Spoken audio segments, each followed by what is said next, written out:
अच्छा, पत्रिका पेरमानी दस्तों का बस्ता मध्य प्रदेश में आने कुछ समय बाद चुनाव की रणनीति चालू हो चुकी है। चुनाव सभी पार्टी सक्रिय हो चुकी है। इसी पार्टी में एक राष्ट्रीय प्रतिभा पार्टी के राष्ट्रीय अध्यक्ष जी हमारे साथ ललित जी बैठे हुए। मैं इनसे बात करूंगा कि आपकी पार्टी मध्य प्रदेश में किस स्तर पर चुनाव लड़ने जा रही है। आपका बहुत बहुत अभिनंदन दीपक जी। अभी हम लोगों का राष्ट्रीय प्रतिभा पार्टी का मैं राष्ट्रीय अध्यक्ष तो नहीं, राष्ट्रीय संस्थापक हूँ। तो हम लोगों ने हमारी टीम के सभी साथी उन्होंने मिलकर इस पार्टी का लगभग 4.5 साल पहले हम लोगों ने इसका निर्वाचन आयोग के माध्यम से इसका प्रक्रिया शुरू की थी।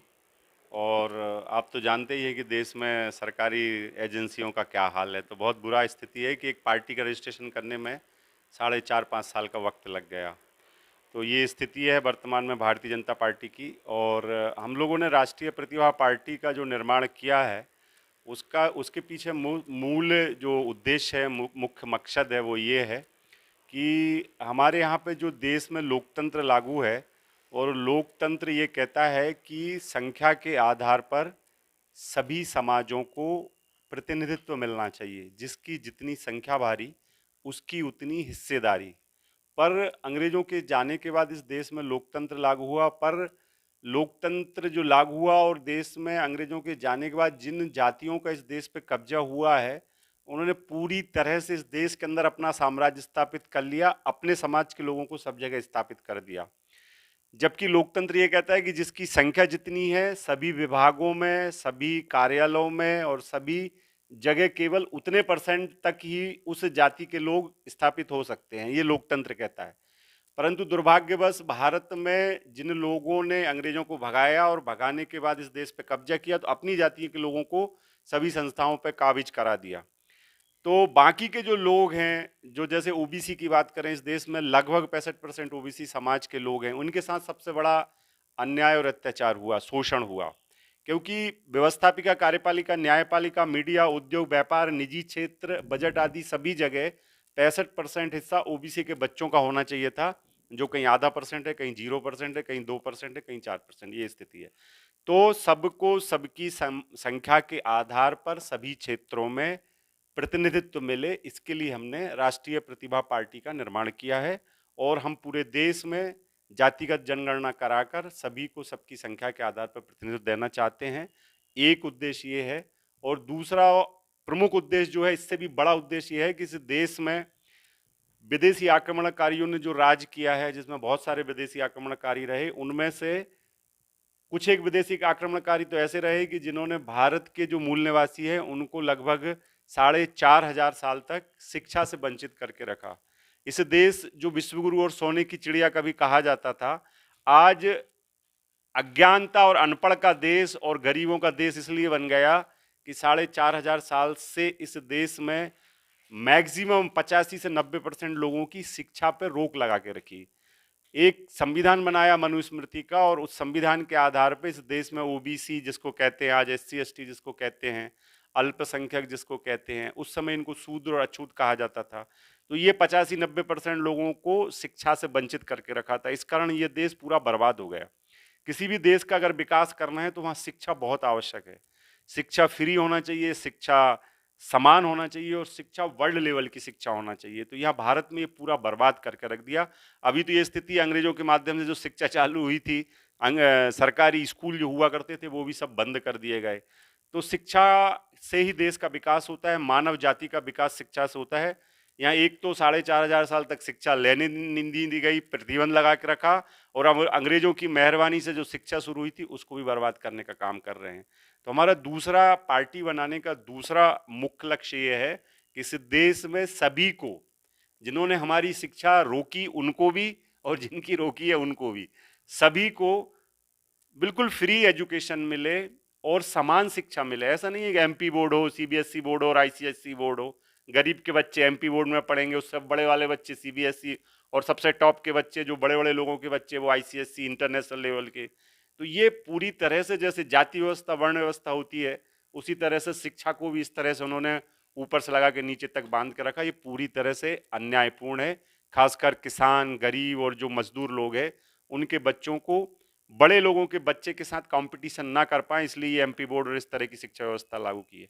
हमारी पार्टी ये करने वाली है कि हम भारत के सभी बच्चे, चाहे किसी भी जाति धर्म के हों, चाहे गांव के हों, चाहे शहर के हों, सभी को समान, निःशुल्क और वर्ल्ड लेवल की जो आईसीएससी जो पैटर्न होता है, जो दुनिया भर में चलता है, उस लेवल का हम एजुकेशन सिस्टम यहाँ पे लागू करना चाहते हैं। दूसरा सबसे प्रमुख कारण ये है।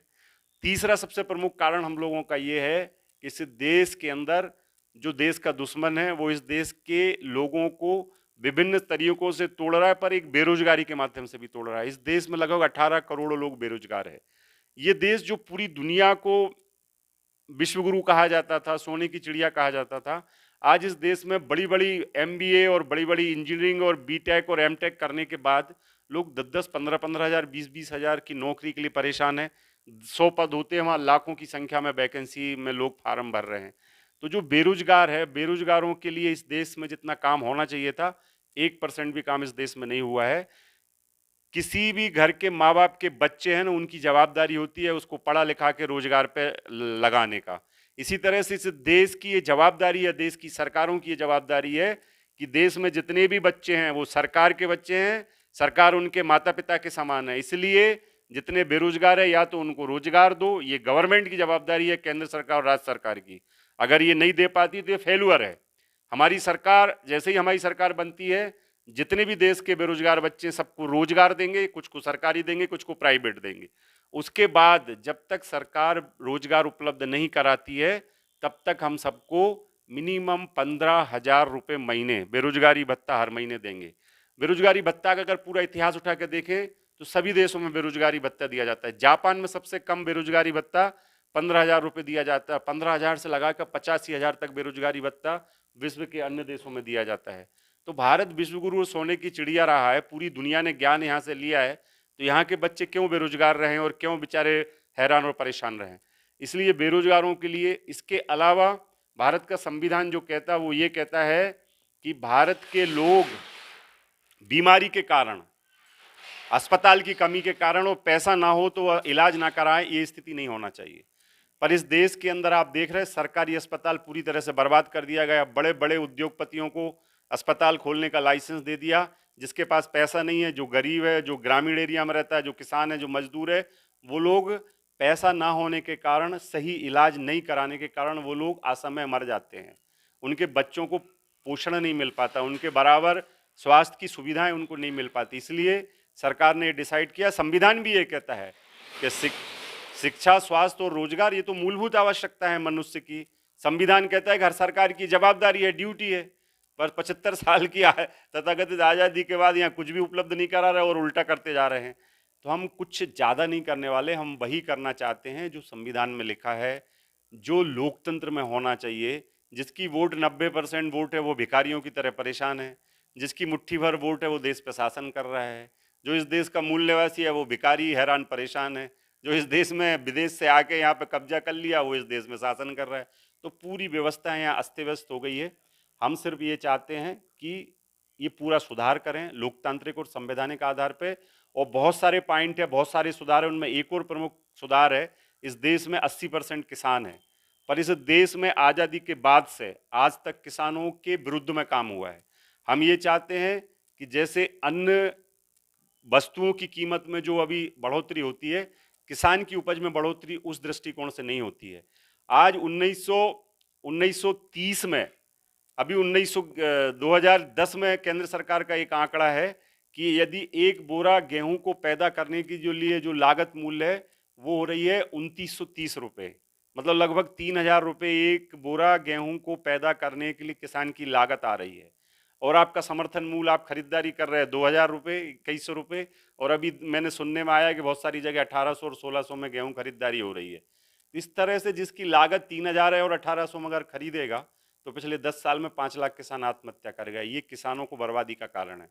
इस देश में 80% किसान है।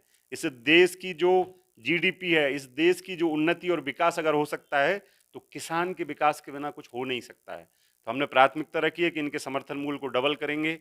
किसानों के लिए जितना भी ज़्यादा सुविधाएं सरकार दे देगी उतना अच्छा होगा। तो राष्ट्रीय प्रतिभा पार्टी की सरकार किसानों को विशेष रूप से फोकस करेगी, उनके विकास में देश का विकास समझती है। इन मुद्दों के साथ साथ और हमारे लगभग 16 मुद्दे हैं इन 16 मुद्दे को अगर पूरी तरह से लागू हम कर देंगे, पूरे देशवासियों के लिए करेंगे, किसी तरह का कोई भेदभाव नहीं होगा और उसके साथ-साथ ये मुद्दे लागू हो जाएँगे तो अगले 20 साल के अंदर ये देश पुनः विश्वगुरु और सोने की चिड़िया बनेगा। इन सब उद्देश्यों को लेके हम लोगों ने ये पार्टी की स्थापना की है।